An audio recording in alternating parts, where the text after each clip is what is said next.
Let's work through one more problem. And this time we'll have a slope as a fraction. And we're going to work through one more problem using the point slope formula and trying to find the equation of the line using that formula.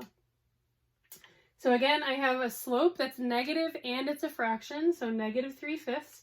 And then my point is 10, negative 5. So we know that in our point, that's going to be x sub 1, and this will be y sub 1.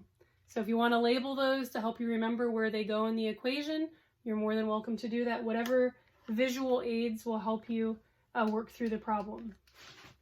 So I'm going to go ahead and just rewrite this formula, plugging in all these values.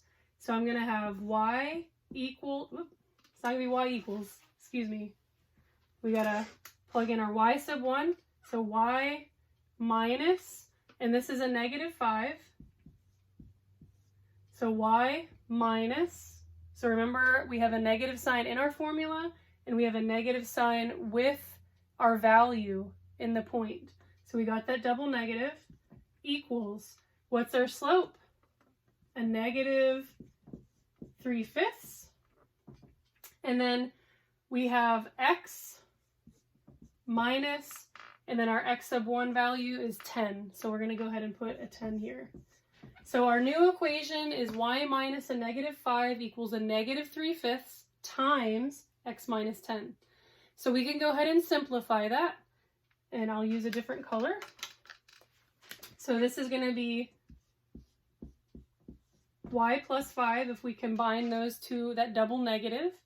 Y plus 5 equals, and when we multiply a negative 3x or negative 3/5 times an x, then we're just going to get a negative 3/5 x, right? So we're just taking this number and distributing it to each of the terms inside the parentheses.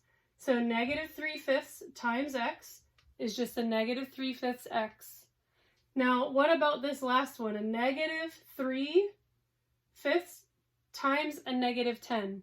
So remember, basically all you're doing is multiplying the top number by the whole number and then dividing by the 5. So negative 3 times a negative 10 is a positive 30, because a negative times a negative equals a positive. So negative 3 times negative 10, positive 30. Positive 30 divided by that 5 is going to be a positive 6. So 30 divided by 5 is 6. Are we done yet? So no, we're not done yet, because we want that y by itself so that it actually represents that slope-intercept form of the equation. So we are going to have to subtract 5 from both sides. The 5s are going to cancel out on this side, and we will be left with y equals negative 3/5 x, and then combine like terms, 6 minus 5 is just 1.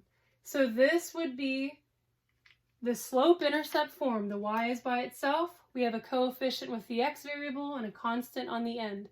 And again, we could definitely graph this line because we know what the slope is, we know what the intercept is, and we can just connect the dots to graph that line.